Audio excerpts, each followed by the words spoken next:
Define parameters of program. Olá, eu sou a Priscila Franco, voz da Michael Burnham, e você está ouvindo um podcast da rede Trek Brasilis.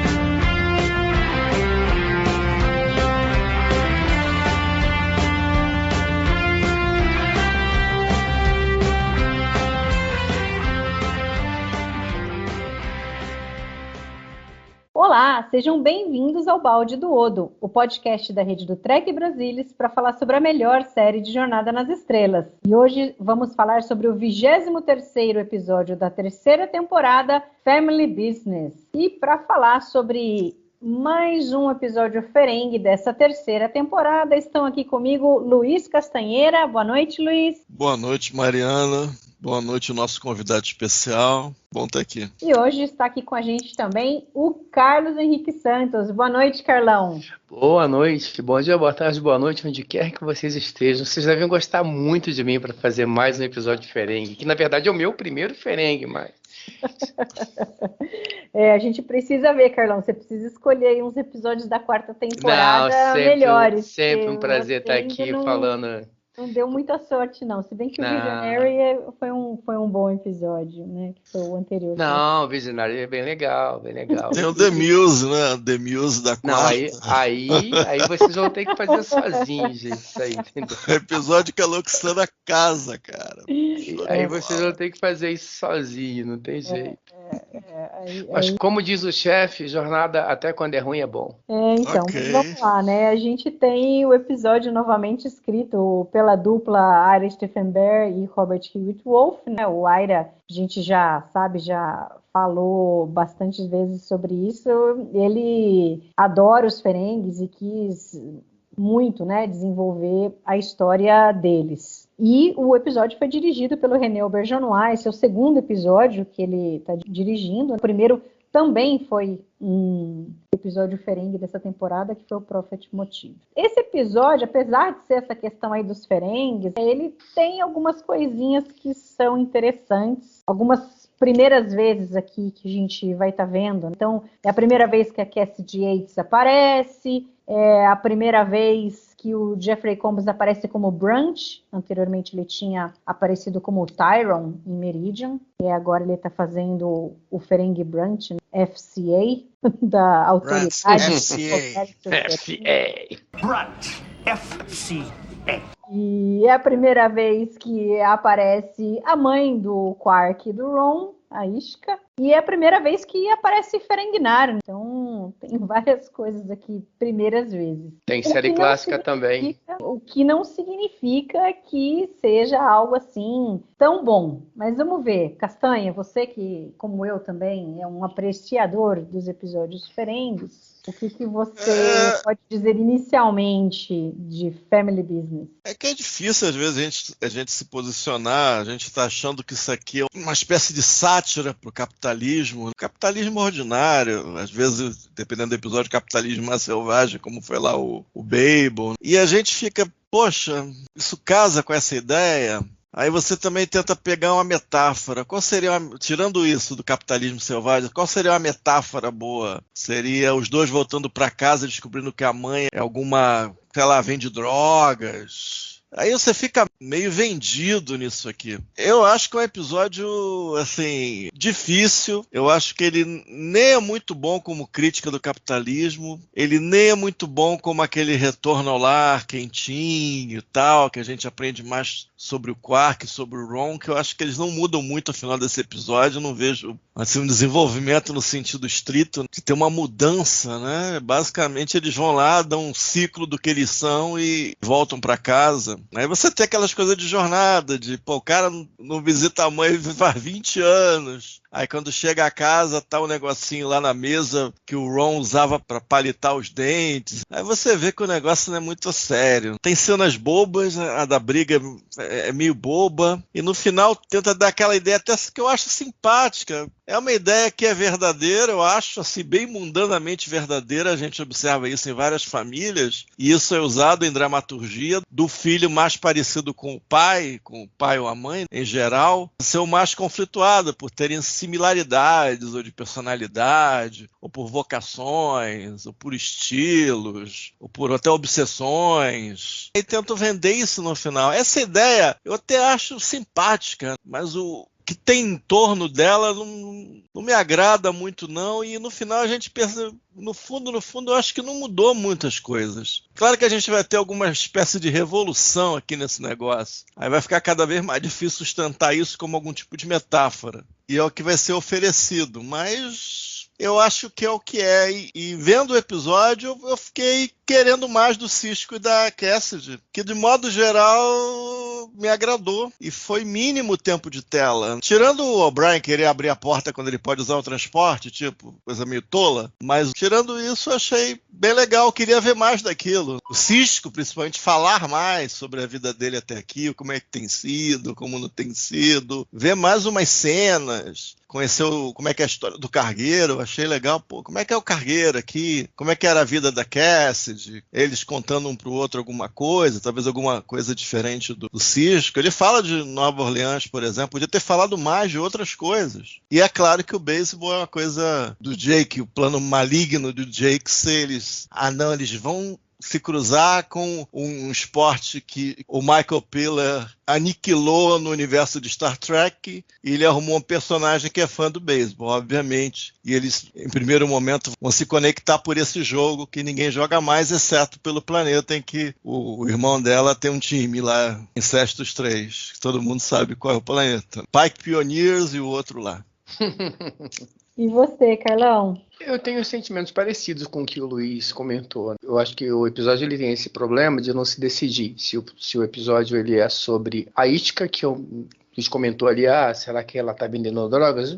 Num primeiro momento, acho que até uma tentativa de passar a impressão como se fosse uma revolucionária, alguém que está lá para modificar as estruturas e fazer alguma coisa diferente numa sociedade extremamente patriarcal, machista, e isso por instituição. É crime, não é algo que está ali no subtexto. Tudo relacionado à mulher é crime, e infelizmente isso ainda é um tema atual, né? Como a gente falaria de uma outra produção de Star Trek. A questão é que na medida que a solução do problema, ela faz com que ela mostre que na verdade a Itka faz aquilo tudo escondido, acaba não tendo sentido, ou pelo menos não funciona nessa maneira como da gente mostrar ela como uma revolucionária. Não diminui o que ela está fazendo na sociedade ferengue, mas se a intenção era essa, a solução ela afoga essa tentativa. O outro lado é essa história que o Luiz comentou, que eu vejo como a história de um filho que nunca se conectou bem com a família, pelos motivos que a gente já viu. Tanto a mãe quanto o pai do Quark e do Ron é um casal, pelo que a gente conheceu e sabe da sociedade ferengue, totalmente fora do contexto, e pelo que a gente vê, ele sofreu bullying na escola por causa disso, e toda essa questão acaba fazendo com que ele seja esse filho revoltado com a família e tenha aquele ciúmezinho do Ron, que é o filho querido. A questão aí é que para que a gente consiga embarcar nesse cenário, a gente precisaria ter algum tipo de empatia com o sentimento, com essa questão do Quark. E todo esse excesso caricatural em relação à questão do capitalismo, ela beira a um ponto de comédia repetitiva que a gente, pelo menos eu não consigo me conectar com essas histórias, porque é o tempo todo o Quark falando em dinheiro, dinheiro, dinheiro, e a ideia, eu entendo que para um ferengue, isso é o mais importante, só que para o espectador, isso soa como algo mesquinho, então a gente não consegue, eu pelo menos não consigo me conectar com a história. Então eu acho que esse conflito entre, primeiro, essa essa talvez indecisão de qual história contar. A história é da Isca, a história é do Quark. É do Quark, acaba sendo do Quark, mas em alguns momentos ela se confunde com a história da Isca. Isso embarcado nesse contexto extremamente caricatural, que é o que a gente conhece da sociedade Ferengi, acaba não dando liga. Então você acaba não embarcando na história e ela passa e você, legal, isso aí acabou. Não fez muita diferença nem para um nem para outro, eu acho. Então é um problema. Eu acho que essa história embarcada em um outro tipo de personagem que não fosse os Ferengis, ela funcionaria bem melhor. Mas todo o contexto que a gente conhece de sociedade Ferengi, ela acaba anulando o efeito daquilo que o roteiro tenta mostrar dos personagens. Então acho que a tentativa de fazer alguma coisa séria com essa questão do Ferengi, pelo menos aqui, ela não alcança êxito por causa disso. Tem a questão do Sisko, sim, da Cassidy, eu acho que é bem suave, né? É bem leve e é um contraste com o que tentam fazer com a Isca e o Ron e o Quark, e talvez por isso funcione bem. Há uma questão quase adolescente, embora eu concorde com o Luiz quando ele comenta que é idiota, realmente o pessoal está tentando abrir a fechadura ao invés de se teletransportar. Eu vejo tudo isso como uma tentativa meio adolescente, sabe, parece, e todos eles se comportam como adolescentes, até o Sisko. Se a gente olha só para esse lado do episódio, tem todo um comportamento, parece são adolescentes ali brincando de namoro, primeiros passos na direção do namoro, e aí você tem todo mundo meio que embarcando no plano do Jake, e todo mundo se comporta meio assim. Então aquele momento ali deles estarem tentando arrombar a sala, a porta do bar, embora realmente não faça sentido, como o Luiz comentou, mas eu acho engraçado. E ela ecoa um pouco. Mas será que não tem um inibidor de teletransporte? Porque veja só, então para que ele tranca a fechadura se você pode teletransportar qualquer coisa de lá? Você poderia teletransportar todas as bebidas do bar. Sim, se não tivesse uma trava, entendeu? Em relação a isso. O cara tá lá numa nave atracada em Deep Space Nine, ele pega, teletransporta tudo e vai embora. Eu procuro por esse inibidor tem vários anos, mas nunca ninguém me respondeu a nada. Não tem nada na série que diga, tem. Deveria ter, né? Mas... Se fosse só isso, ou não tendo. O inibidor...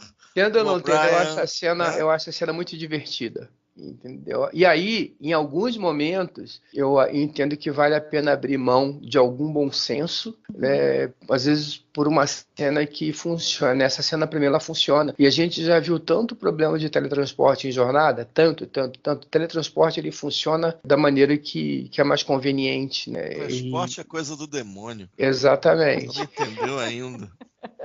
Então eu acho divertida aquela cena, eu me divirto com ela, mas eu confesso, velho, que eu olho pra cena, a primeira iniciativa é pensar a mesma coisa que o Luiz, mas ninguém pensou em se transportar pra dentro do negócio. É um setupzinho pra fazer uma brincadeira, eles viram o tempo. Exatamente. O René bolou, vamos fazer uma brincadeirinha aqui. Aí o Colmin, ele fala, ele tem uma espécie de punchline, ele fala uma coisa, esqueci agora. Aí quando ele fala a coisa, ele vira e os dois viram um pouquinho depois. E fica olhando lá pra nada, né? Que tá tudo vazio lá dentro. De luz apagada e o Sisko vai embora. Is there a problem?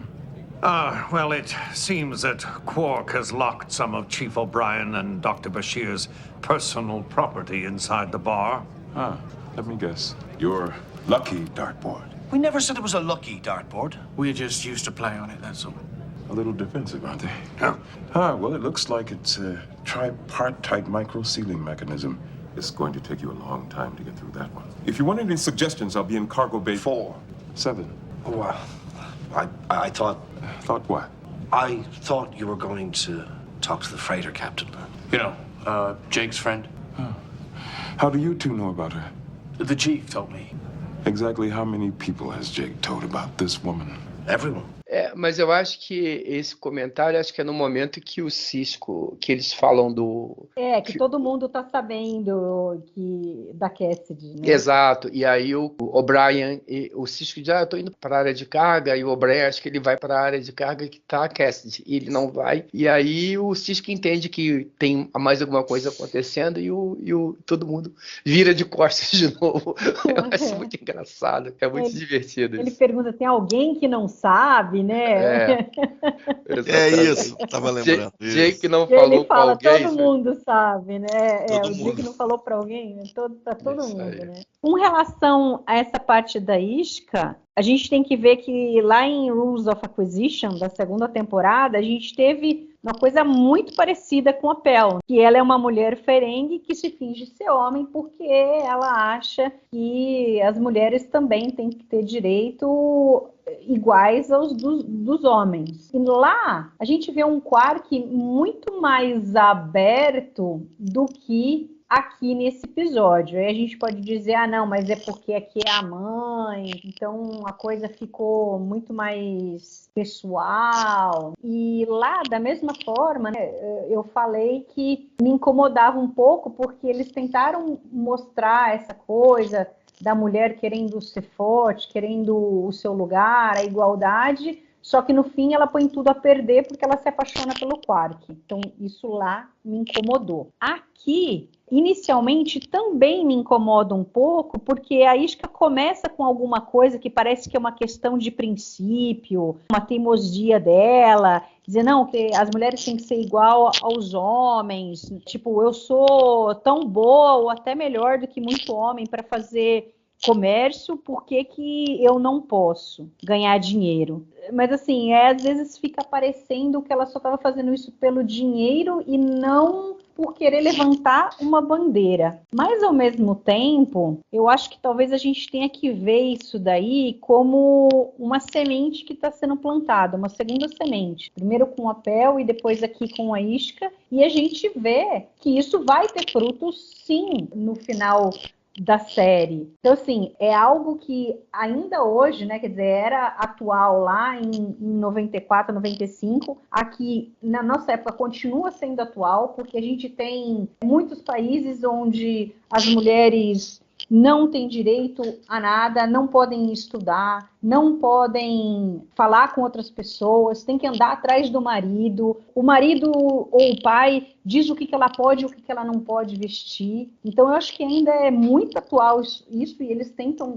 trazer isso aqui, essa característica da sociedade ferengue, que é institucionalizado, né? Foi o que o Carlão falou, é lei isso daqui. A mulher só pode andar nua, ela não pode viajar, ela não pode trabalhar, ela tem que viver somente para o marido e para a família e para os filhos. Ela não pode nem falar com estranhos. Não pode falar com estranhos. É uma ofensa. Uhum, sim, sim. Então, você vê que isso acontece hoje ainda em muitos lugares. Então, eu acho que nesse sentido é válido mostrar isso daí, porque ainda incomoda você ver. E é interessante que como aqui é muito mais cartunesco, muito mais assim, meio over the top, exagerado, você fala, pô, a mulher tem que andar nua, e aí você vê o Brant chegando lá na casa e ela não tá, e ele fica virando o olho porque ela está vestida. Pra gente, a gente olha isso e fala, meu, que coisa bizarra isso. Mas se a gente inverter, que na realidade é o que acontece hoje, o homem normalmente na rua não pode olhar para uma mulher que não seja da família dele, que não seja conhecida nem nada, ele não pode nem olhar para ela. Ele pode ser preso por isso. Ou a mulher também.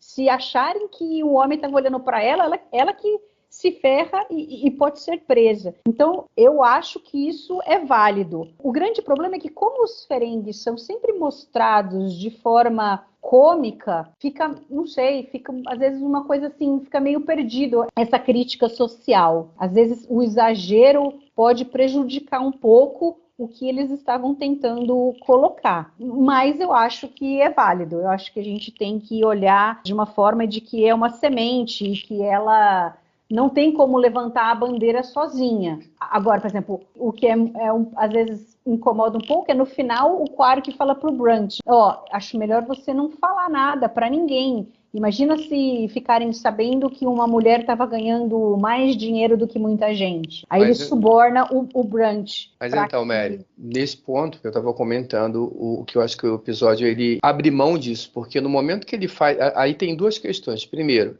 como você comentou, parece, a gente tem uma intenção pelo menos a gente percebe uma intenção no começo, essa intenção ela vai se diluindo. Eu não acho nem que ela está fazendo isso pela ganância do dinheiro. Eu acho que ela está fazendo isso pela própria vaidade, de mostrar que eu também posso. No momento que ninguém sabe disso, não faz diferença. Eu diria assim, ela não é um Marte, não é uma bandeira, não é algo que...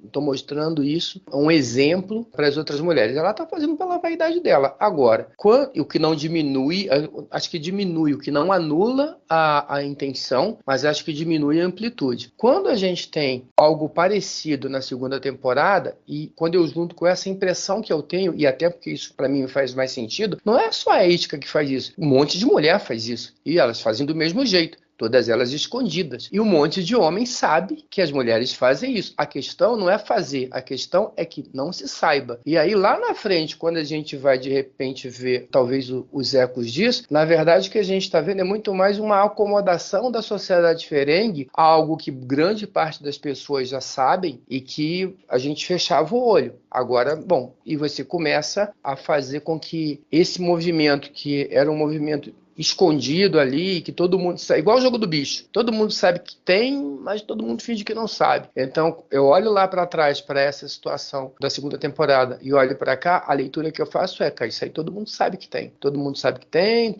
várias mulheres fazem isso, e o problema é assim, enquanto ninguém sabe, tá bom, deixa quieto, deixa rolar. Sim, não sei, eu vejo que de alguma forma tem uma semente plantada aí, e eu acho que talvez menos para a história, concordo contigo, que ela anula um pouco o que está querendo colocar, mas eu acho que como exemplo do que a gente vê na sociedade, não querendo dar uma solução para o que a gente tem, mas mostrando que isso é existente, eu vejo como uma coisa válida. Eu acho que é interessante. Eu gosto dessa parte. Acho até melhor aqui do que lá com a Pel, da mulher em si. Não, por exemplo, de como o Quark reage. Eu acho que lá ele foi muito mais brando, ele aceitou de alguma forma, o que aqui ele não aceita de forma nenhuma. É que ele já tem um problema com a mãe mesmo. Ele saiu de casa há muito tempo com problemas com a mãe, provavelmente. Com a mãe e com o pai. Apesar dele defender o pai pro Ron, mas ele sabe que o pai dele também... Assim, no fundo, né?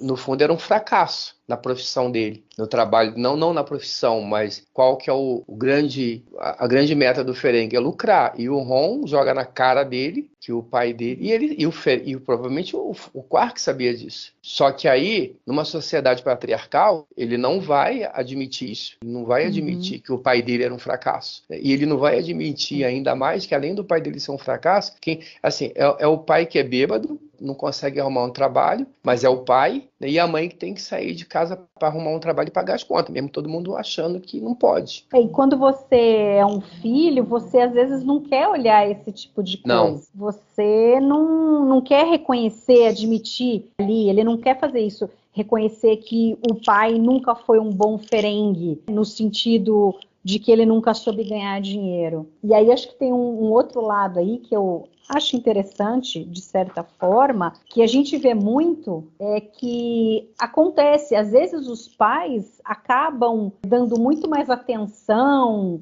amor e carinho para o filho que eles acham que mais precisa, que é o filho que é menos independente, que é menos capaz. Só que daí eles não percebem o que isso pode afetar no filho que a priori não precisaria de ajuda. E eu acho que é meio que isso que acontece aqui. A mãe não tinha uma preocupação com o Quark de que ele não fosse capaz de ser um bom Ferengi, de ganhar dinheiro. E ela sabia que o Ron não seria capaz. Então ela acaba mimando o Ron e não o Quark. E aí o Quark tem um ressentimento em relação a isso, porque ele também não consegue enxergar isso. E ele não consegue enxergar que a mãe não está privilegiando o Ron porque ela gosta mais do Ron e não gosta dele, não é isso. Mas também a mãe, às vezes, precisa perceber que mostrar mais amor para um filho do que para o outro, porque você acha que um precisa mais amor do que o outro,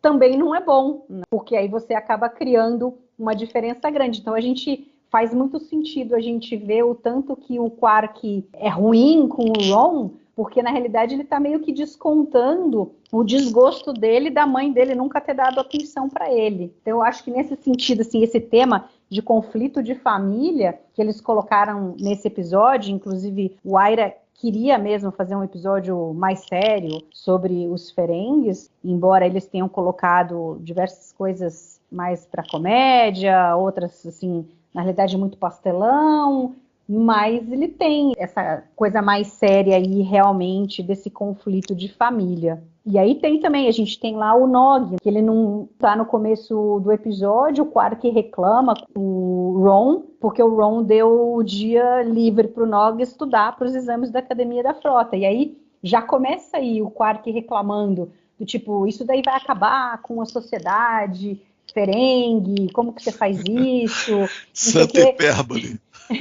E é interessante, porque daí o Quark tem essa coisa muito forte de tentar manter essas coisas, ele meio que um alicerce para a vida dele.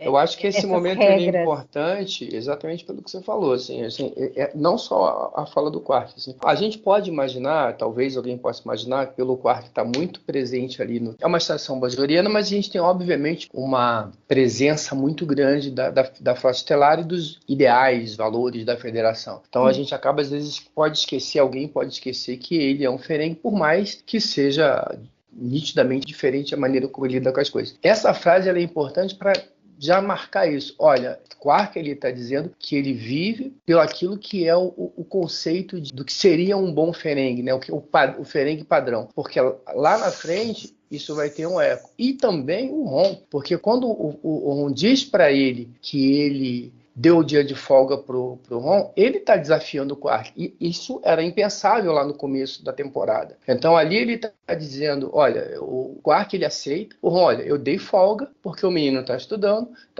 e ele não dá muito a mínima para o que o Quark está falando. Lá na frente, na hora que o Ron toma a rédea do negócio, bota os dois para sentar, essa cena aqui, essa primeira cena aqui, ela meio que justifica o Ron fazer aquilo lá na frente. A gente, não, peraí, já tem alguma coisa diferente no começo do episódio que já me mostra que o Ron não é aquele Ron lá da primeira temporada. Isso é diferente. Então, essa cena, ela pode parecer vazia, mas ela marca tanto o que a gente pode esperar do Quark para o episódio, como do Ron também. A fala do Ron, eu acho que quando ele fala, ele vai fazer, ele está querendo melhores horas de trabalho. De certa maneira, dá para você imaginar que, eventualmente, o Ron vai tentar estabelecer ali alguma coisa no bar e, eventualmente, vai mandar o Quark pastar.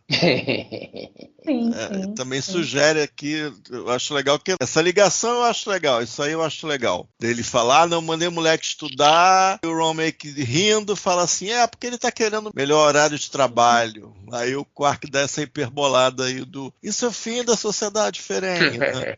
Mas o Ron também tá sugerindo que um dia talvez seja ele também. E não tá dando muita mínima pro que o Quark tá falando. Do jeito dele, né? Os trancos e barrancos. Exatamente. Né? O Ron sendo o Ron. Uma coisa que me ocorreu nesse episódio, você acha que o Ron é escrito para dar a impressão que ele tem uma questão psiquiátrica, Sim, tem alguma questão neurológica? Eu acho. Pela primeira vez eu parei para pensar isso, revendo esse episódio. Eu nunca tinha pensado nisso. Eu acho. Será que ele foi pensado assim? Se ele foi pensado assim, eu não sei, mas que a caracterização dele, ela aponta nessa direção, sim. Ele é totalmente diferente de qualquer Ferengue que você conheça. Ele tem uma reação muito infantil em relação às coisas, assim. Então, sim, eu vejo já há algum tempo. Foi a primeira vez. Não, eu não. A primeira vez eu falei, caramba, será que ele é escrito ou atuado como alguém que tem alguma questão neurológica ou psíquica?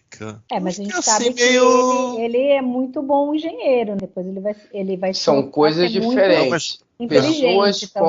Pessoas com eu não gosto de dizer assim, pessoas especiais podem ter habilidades específicas muito boas, tá? Então, assim, e aí até na empresa onde eu trabalho, eu prefiro não citar, mas a gente tem um programa para pessoas especiais, e você tem pessoas com N dificuldades, mas que em determinadas tarefas elas se destacam. Então, isso, eu acho que é perfeitamente cabível um personagem. Inclusive, até isso é tema, a gente tem questões em relação à gestão, pessoas extremamente capazes tecnicamente, com dificuldades de relacionamento, com dificuldades de trato com hierarquia, com uma série de dificuldades. Mas numa determinada especificidade, eles são muito bons. Então, o Ron para mim é isso, tá? O Ron para mim é o cara que... Primeira vez que eu pensei isso foi hoje.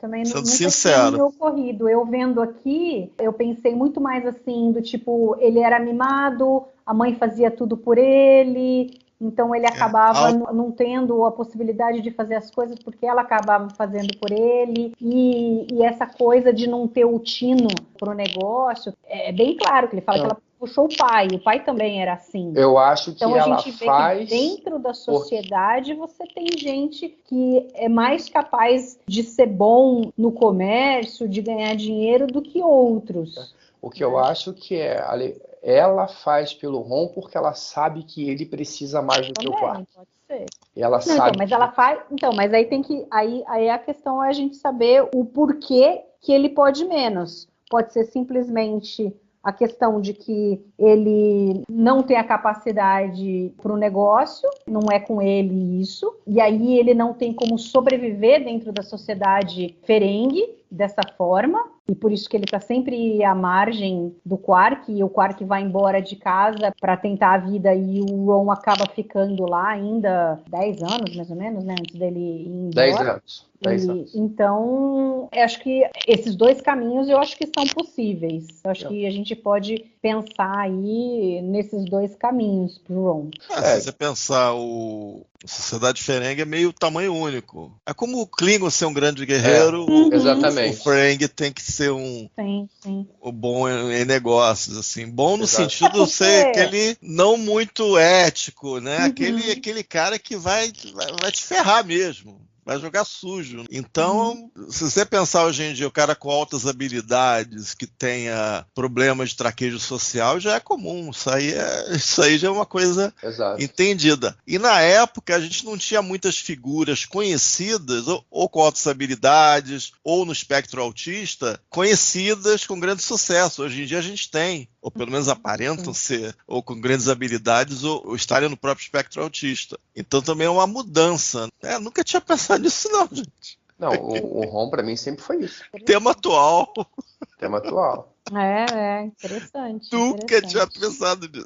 Nunca. E por isso que eu não vejo a atuação do... Eu acho que vai dar como exagerada. Eu acho que é o tom que eles procuram para essa atuação. Então a respiração toda, aquela coisa... Já vi um monte de aluno autista assim que nem o Ron. Gente, isso não foi coincidência não. Então, sei não, gente. Tem alguma coisa aí. Estranho mesmo. Eu acho. Eu, na verdade...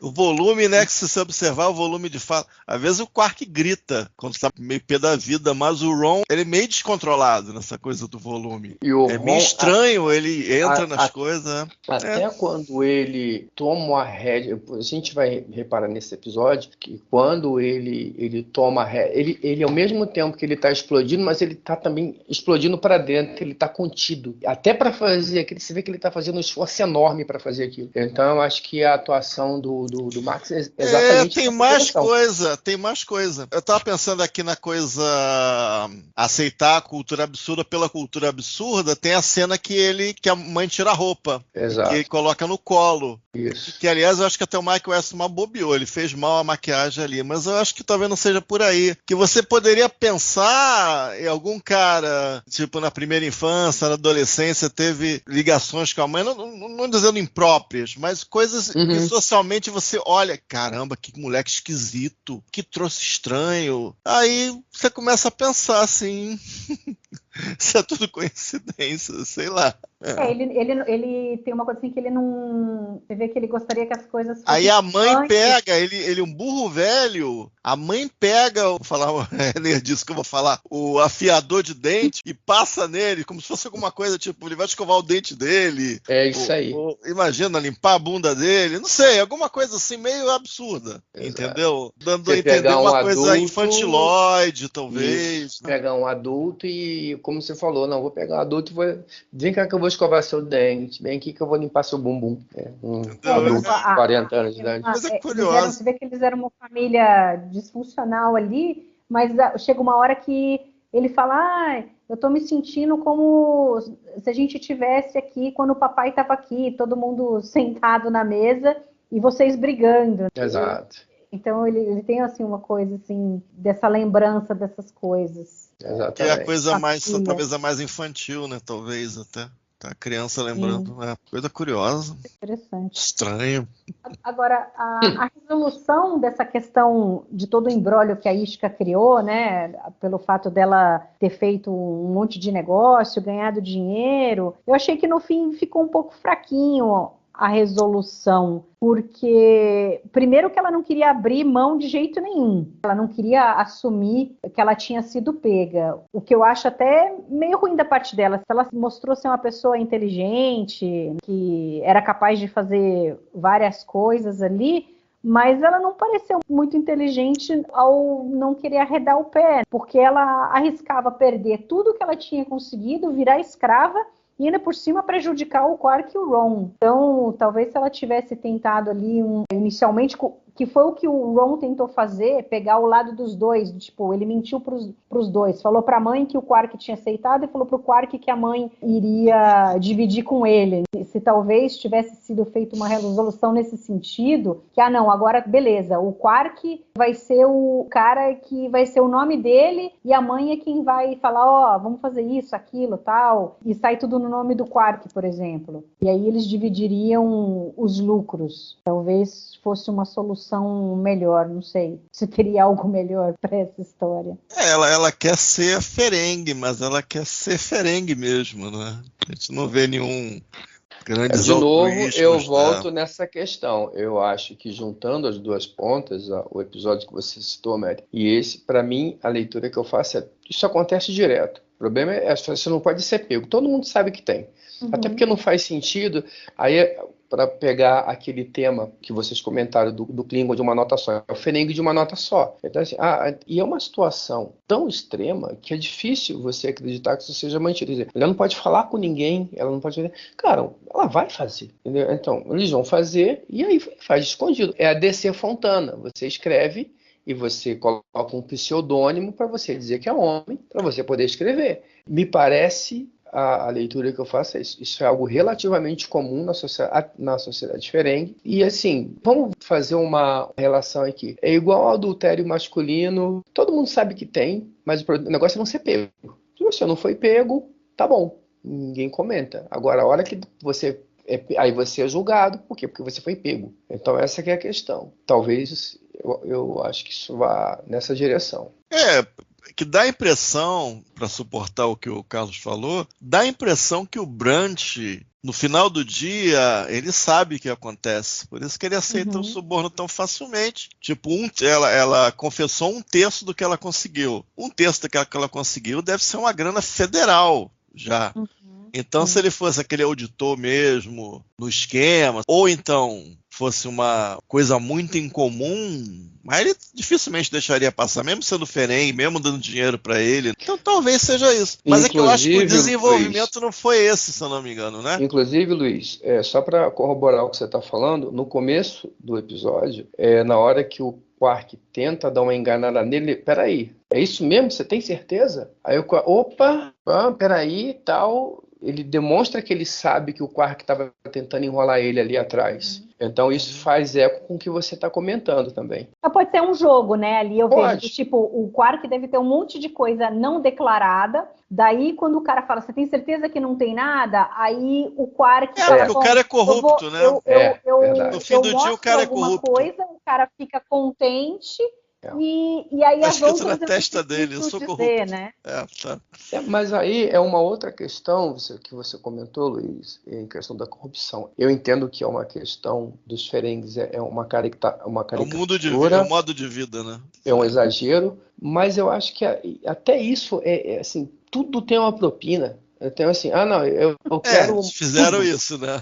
Então você tem várias piadas e acaba a piada perdendo a graça. Então, assim, qual que é a acusação? Me dá um dinheiro aí. Tá, bom.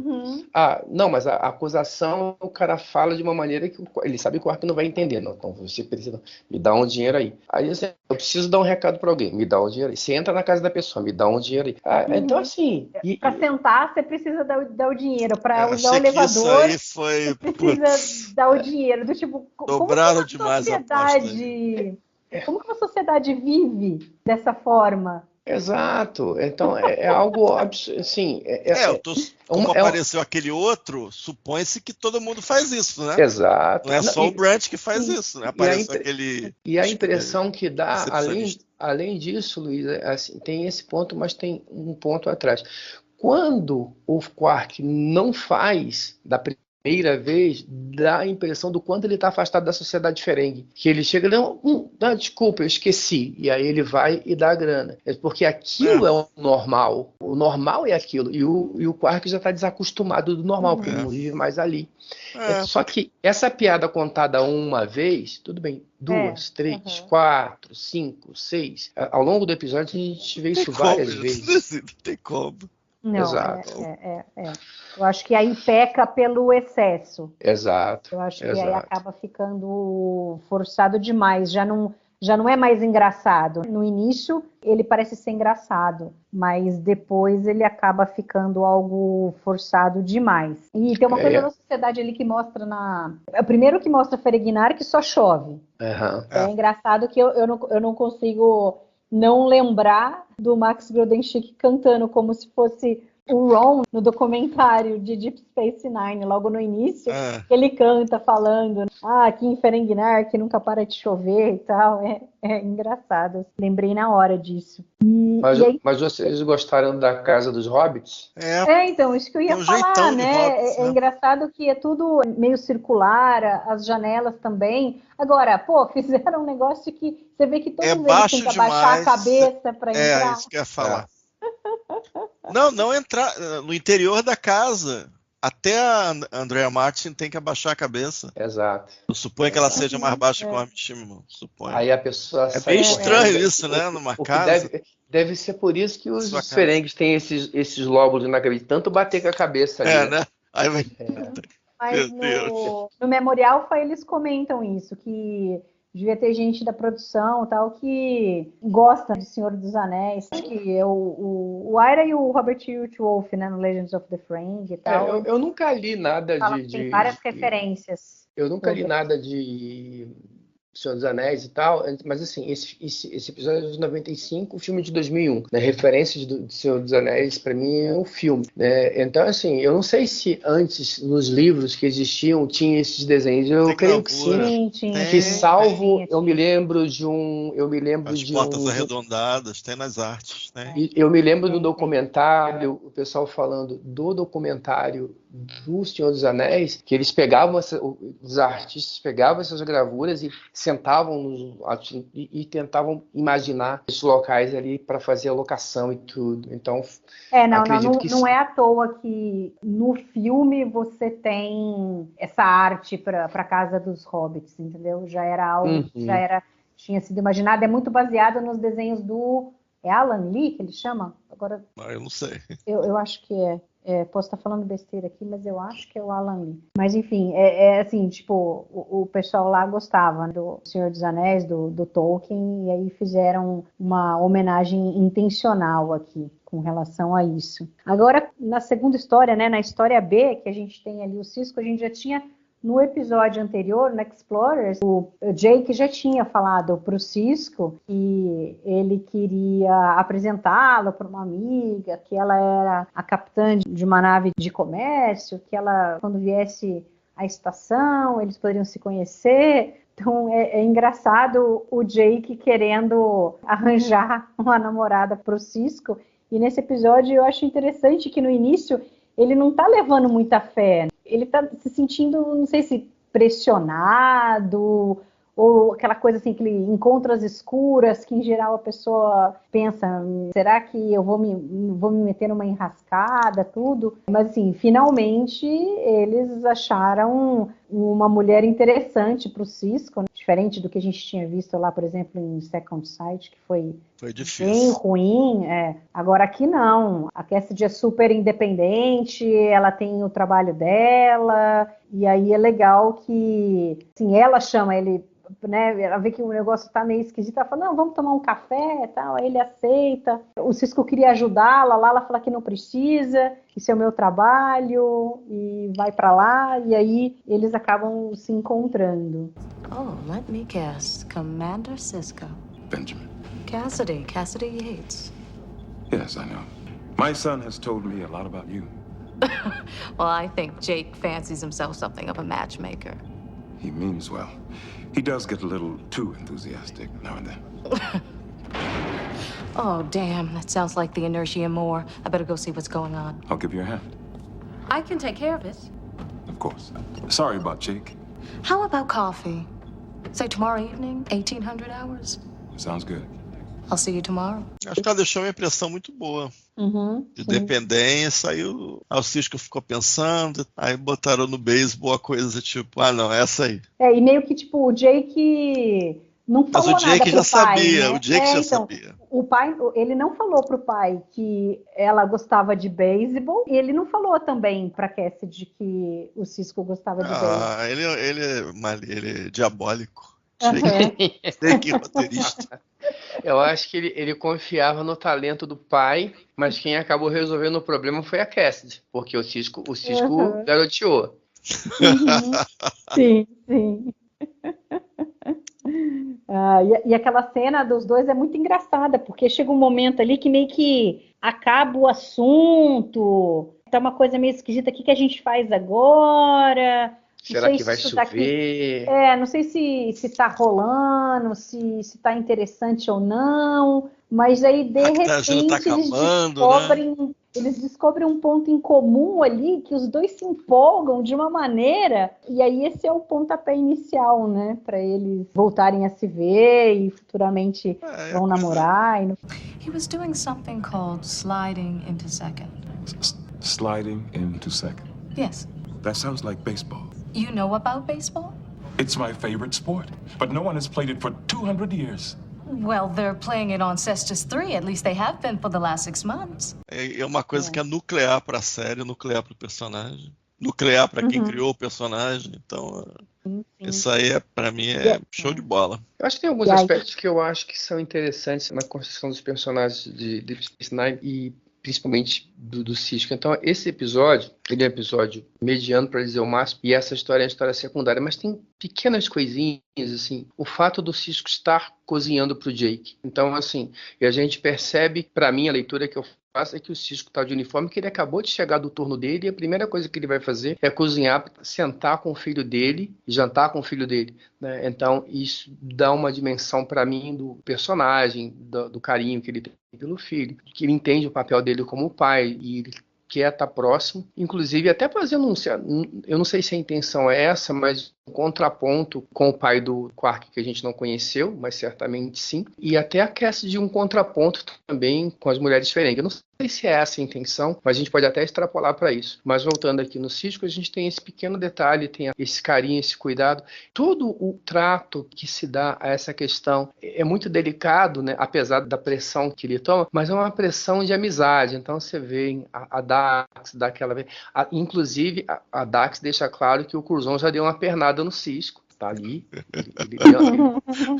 Contar essa história nunca foi contada. Ele já deu uma pernada. Ainda bem que ela agora não é mais Curzon, mas o Curzon já deu uma pernada. Mas tudo com muita delicadeza, muito carinho. Aquela brincadeira que eu entendo, concordo com o Luiz, por que não transportou com ou sem inibidor, mas parece aquela coisa ali de adolescente. E esse lance do Cisco tá ali procurando como falar com a Cassie, eu acho que é muito natural da pessoa que ele foi casado durante algum tempo, já tá sem relacionamento, e agora ele quer voltar. Como é que eu falo? O que é que eu falo? que história que eu conto? Porque ele não é mais um adolescente. Uma coisa é quando você sai procurando uma namorada com 20, 18, 20, 15, 20. Outra coisa é quando você já é um homem maduro. E eu acho que a delicadeza com que a cena ela é construída, para mim, passa isso. E eu acho que isso é muito importante para mim, pro olhar que eu tenho pro personagem. Ele é um personagem mais real. O Luiz sempre fala muito e sempre comenta do Picard. O Picard é um personagem estoico. E eu acho que ele é um cara inalcançável. Ele tá ali, beleza, bacana, ele tá lá, assim, o Picard é o ideal, que eu não jamais vou conseguir chegar, mas eu tô olhando para ali. O Sisko é alguém que tá ali, é um pai, é um amigo, é uma pessoa que tem dúvidas, é uma pessoa que tem... Ele não é o super-homem.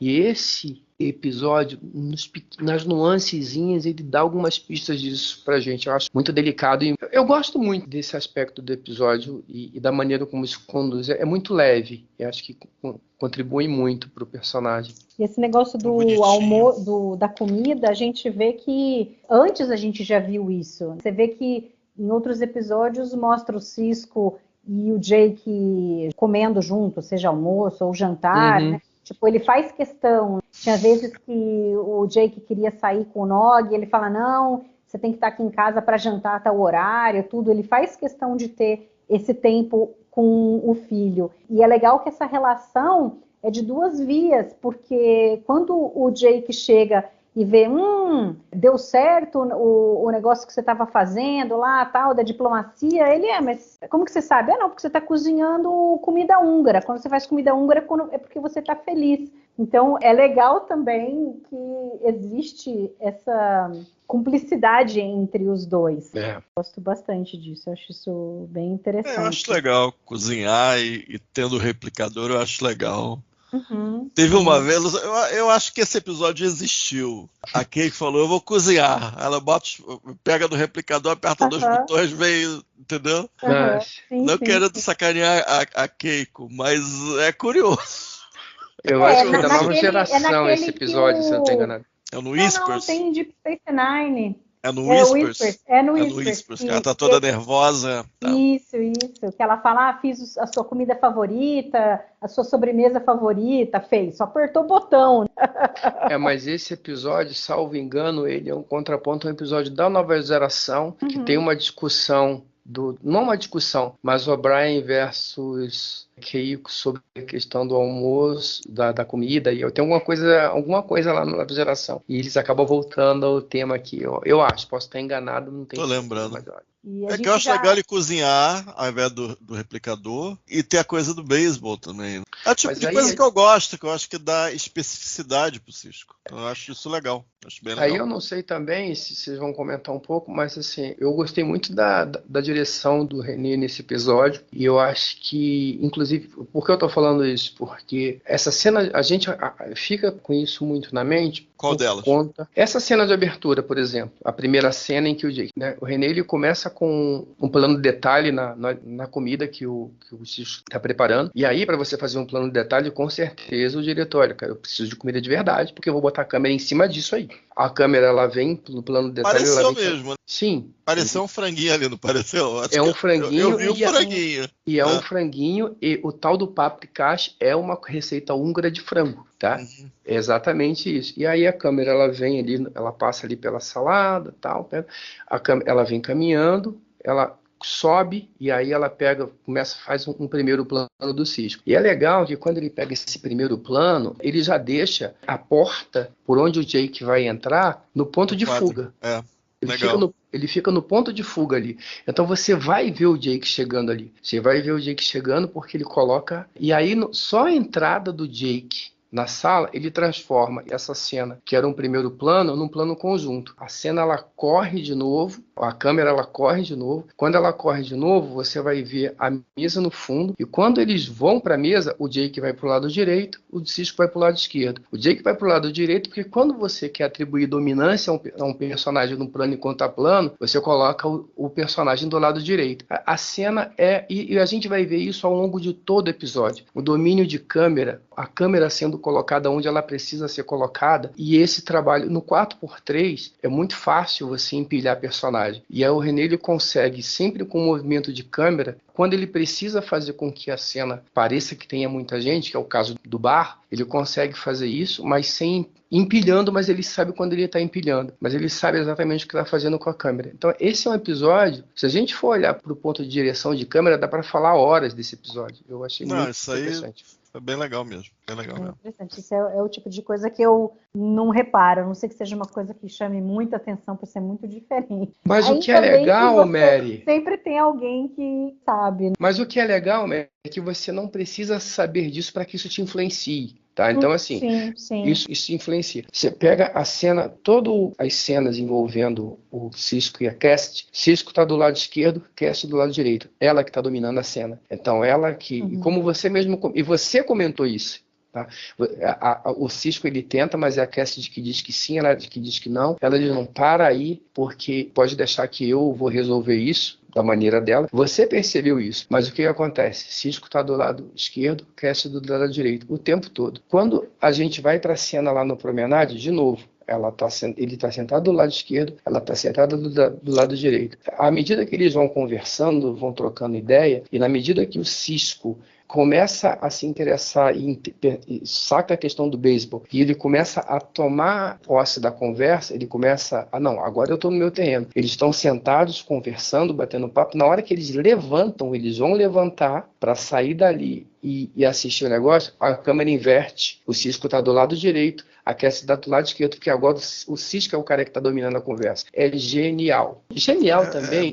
Seria um exagero. É verdade, porque daí ele pergunta, mas o taco é de madeira? Ela sim, e o não sei o quê, tal. Aí ele vai perguntando as coisas. Mas presta atenção nisso. Durante toda a conversa, o Sisko está do lado esquerdo, a Cassidy está do lado direito. Corta a cena, eles vão levantar, a cena inverte, o Sisko está do lado direito, a Cassidy do lado esquerdo. Isso é direção de câmera, né? Isso é direção. Tem um momento no meio do episódio que está o Ron, o Quark, tá o Ron no meio, a Isca do lado direito, o Quark do lado esquerdo. Os dois estão discutindo, o Ron está no meio, a Isca e o Quark, eles vão subindo o tom e vão subindo também, eles vão levantando. A hora que eles fazem um triângulo, fica o Quark de um lado, a Isca do outro e o Ron no meio, e o Ron fala exatamente aquela frase que você comentou, eu tô aqui, tô lembrando de como era antigamente com o papai. A câmera para e a Isca e o Ron, eles olham para a câmera, você tem a impressão, que você acredita que eles vão quebrar a quarta parede nessa hora. Num breve instante você acha que eles vão quebrar a quarta parede e eles voltam para a cena. Isso é do caramba, assim, é muito legal. Tem uma outra cena também, depois que sai da delegacia, eu gostei da delegacia, depois tem uma cena na delegacia com o Ron e o Odo, e logo depois corta para uma cena que tá a Kira e o Sisko chegando no elevador. Mas se você olhar para essa cena, a câmera ela não começa no elevador, ela começa num tripulante, a cena ela vai acompanhar o tripulante da direita para a esquerda, ela vai encontrar o Sisko e a Kira chegando no elevador, aí ela para no Sisko, eles vêm na direção da câmera, voltam pro quadro pro lado direito, aí é aquele momento em que a Kira fala sobre a chegada do explorador e eles escolhem o nome. A Kira, ela sai de campo, o Sisko vai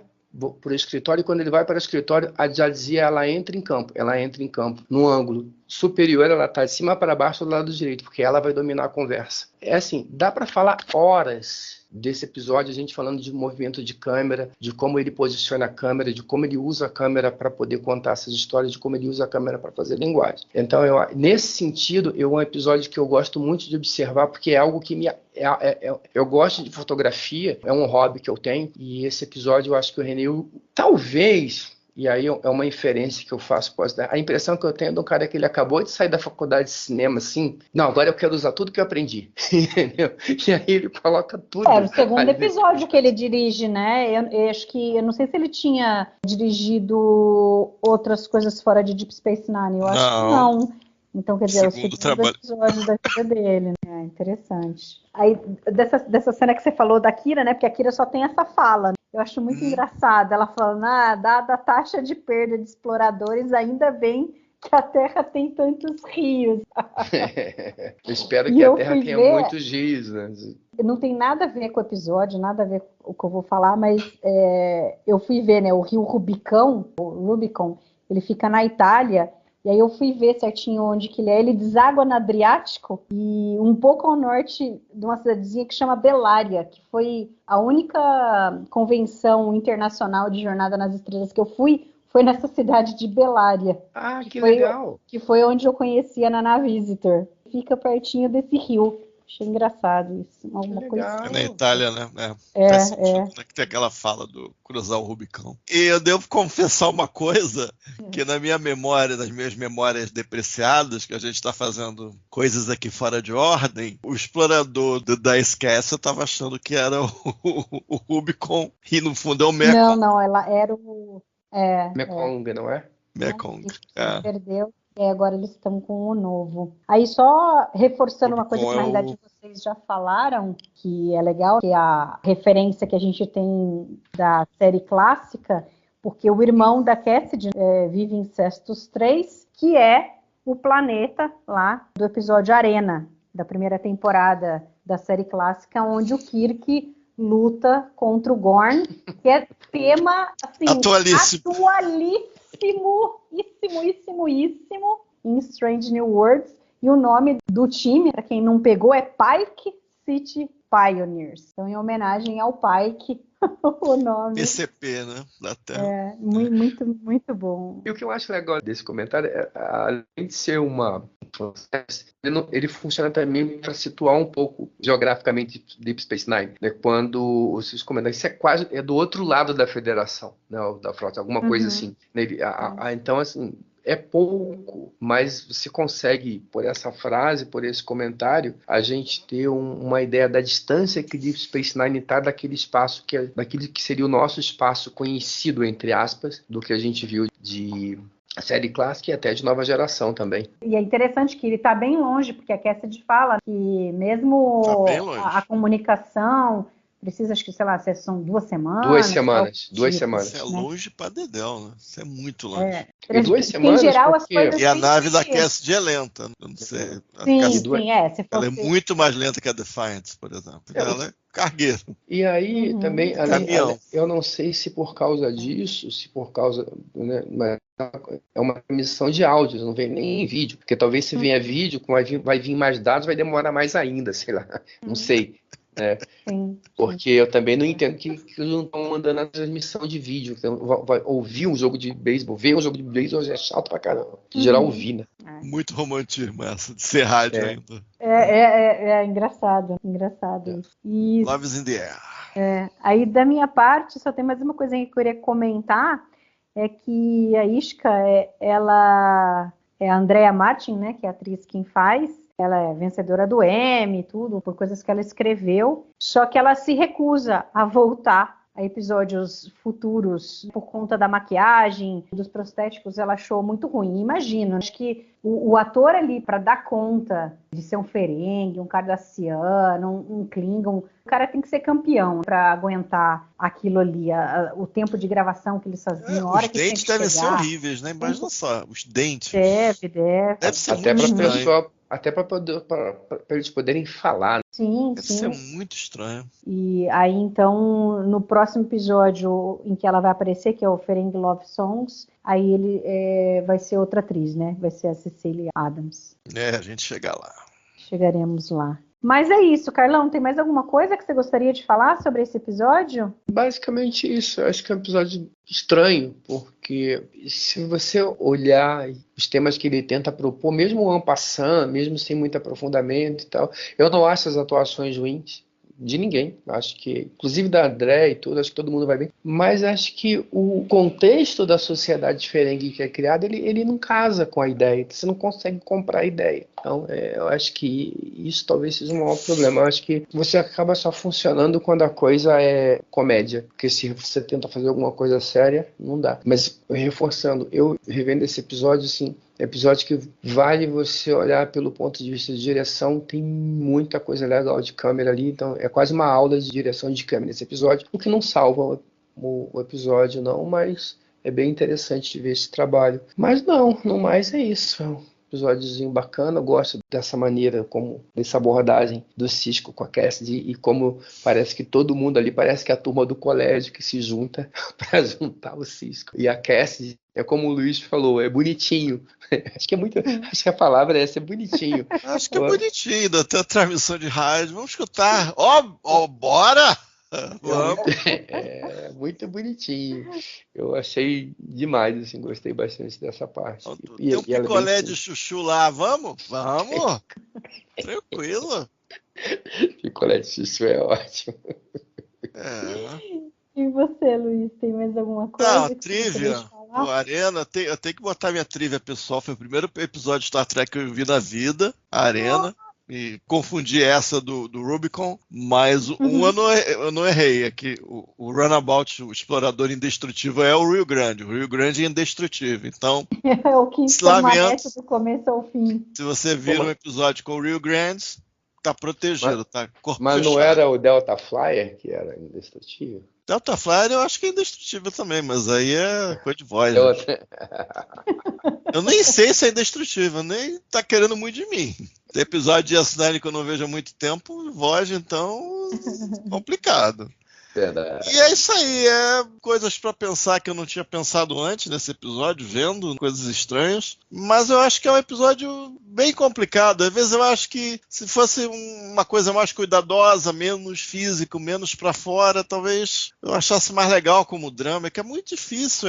Você tem uma sátira muito na cara do capitalismo, e você tentar achar um drama no meio disso aí é uma coisa um pouco ingrata. Você tem que, de alguma coisa, procurar a risada, mesmo que você tenha procurado ser mais sério, não sei se não foi muito bem sucedido, e aí você fica meio vendido aqui, tentando ver por onde que eu vou nesse episódio. É um drama e parece que o drama fica brigando com a coisa da sátira, do capitalismo, aí você tenta, é uma metáfora, ela é uma coisa um pouco mais próxima para tentar ajustar isso, ficar mais fácil. E aí você fica meio assim, né? Meio assim.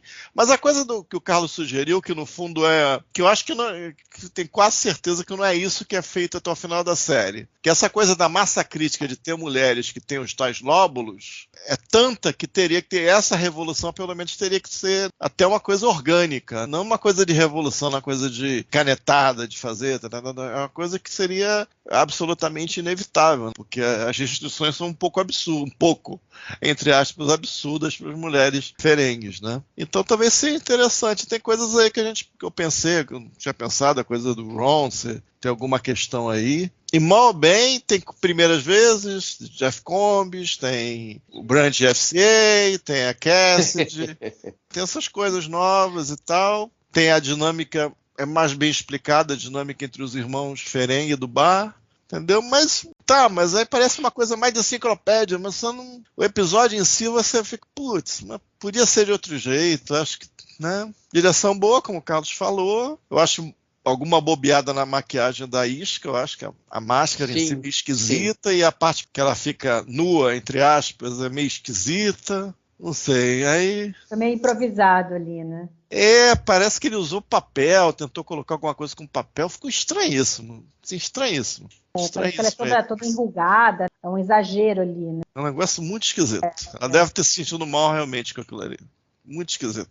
E a máscara dela é um pouco... a máscara do Zack é estranha, mas a máscara dela foi meio baseada na máscara do Zack, né? A máscara é muito estranha. A impressão que dá é que tentaram livrar a parte da boca para ela conseguir falar. E aí fica uma coisa, um encaixe, dá para ver que é a máscara. Né? Quando tem cenas que você coloca os dois frente a frente, e aí tem um problema que aí, assim, essa direção que eu elogiei do René, ela usa muito close. Muito close. E aí você percebe. Mas não tem muito pra onde correr também, né? Vai fazer o quê? Ainda mais porque é um episódio em que você tem ali basicamente diálogo o tempo todo, e com uma razão de 4x3 não tem o que fazer. Então isso acaba comprometendo um pouco. Muito bem, vamos às notas então. Castanha, que nota que você dá para Family Business? Cara, em homenagem às várias discussões que apareceram que eu achei que não fossem aparecer, eu vou dar 2 estrelas. E você, Carlão? Vou de 2 também. Bem votado. Eu tô na dúvida. Eu ia dar 1,5 estrelas. Castanha me surpreendeu aqui com 2 estrelas. Não, sei se é melhor do que Prophet Motive ou não. Eu tô tentando balizar ali com não, eu acho que se for só a direção desse é melhor. Eu acho que ele está dirigindo melhor que no primeira vez. Então, talvez valha a pena, mas aí é contigo. Acho que eu não falei nada. Vou dar 2 estrelas. Não sei se ele merece tudo isso, não. Não, por exemplo, a coisa do Ron, não sei se deveria melhorar a nota, mas eu nunca tinha pensado que o Ron pode ter alguma coisinha. Sim. Entendeu? Mas eu falei, nunca pensei nisso. Não, eu acho assim... Para entrevistar o Arabella, eu pergunto. Eu acho que é interessante que é coisa muito perto da gente, essa coisa de como que a família ali, a dinâmica entre eles, o porquê da rivalidade ali do Quark com o Ron. Eu acho que isso é interessante. Que é uma explicação, né? Eles deram uma explicação para a dinâmica dos dois, que era meio paralelizando os pais dos pais. Foi dada uma explicação, né? Gostando sim. não. Tem uma... Acho que tem uma explicação direção... que é dada em milhões de episódios, de milhões de séries, essa coisa do... Até na vida a gente percebe que acontece essa dinâmica aí, é muito comum, muito comum. Mas assim, acho que tem a direção do René. Eu gosto das atuações, dentro daquilo que é possível, de todos eles. A minha visão do Ron sempre foi essa, então eu acho que a atuação dele é adequada para esse tipo de proposta. Acho que funciona bem. Esse clima, e acho que os demais atores na estação, eles conseguem comprar esse clima de leveza e conseguem entregar isso. Como o Luiz falou, Cassidy e Sisko é bonitinho, e é mesmo. Então acho que vale. E eu acho que a introdução dela, eles foram econômicos e deram um recado, tipo, ela é independente, mas ela, assim, ao mesmo tempo, ela tem uma coisa assim carinhosa, não é aquele independente distante. Ela tem um irmão e tal, mas ela tem um negócio que ela gosta, que ela acha que ninguém gosta, aí o cara gosta. É claro que eu queria ter mais dessa trama, tá entendendo? Fica um pouco frustração, mas teremos em outros episódios. Mas eu acho que economicamente eles mostraram que ela é independente. Não, tá resolvido aqui. Antes dele chegar, ela dá até o esporro no cara lá. Porra, cara, deixa o negócio cair. E é legal... E é legal você falou isso daí, né? Porque eu já tava pensando assim, a primeira vez que eu pensei, cara, não é possível que não tenha um negócio pra esse cara carregar. Os caras carregando uma agulha no muque. Ela falou, meu irmão, vai pegar o troço antigravitacional, você vai se machucar, porra. Aí vai o Zé ou ela lá pegar o negócio. Aí eu achei legal, bem econômico, assim, no recado, assim, alguém que pudesse interessar o Sisko. Eu suponho até que diferente da que a gente não sabe muito o que a Jennifer fazia da vida. A gente não sabe muito bem disso, a gente sabe pouco dela. Então mal eu consigo imaginar, essa aqui eu acho que o Sisko gostaria. Então eu acho que faz sentido, assim. De botar a mão na massa é uma característica do Sisko também, entendeu? Aí ele falou, posso te ajudar? Não precisa. Aí ele dá, pô, mas beisebol? Isso aí eu conheço. Aí dá aquela coisa, né? E o Sisko já com outro cavanhaque, né, no meio do episódio anterior, eu acho que não é dele não, mas isso aí parece que é dele já. Esse parece que é dele já. Era emprestado? Era. O Westworld prestou. Então, finalizamos mais um balde do Odo. Castanha, muito obrigada. Valeu, gente. Tudo de bom. Carlão, muito obrigada pela participação aqui com a gente. Eu que agradeço o convite, sempre que chamar eu tô por aí. E obrigada a você que ficou nos escutando até agora. Daqui 15 dias a gente volta com mais um balde do Odo. Até lá!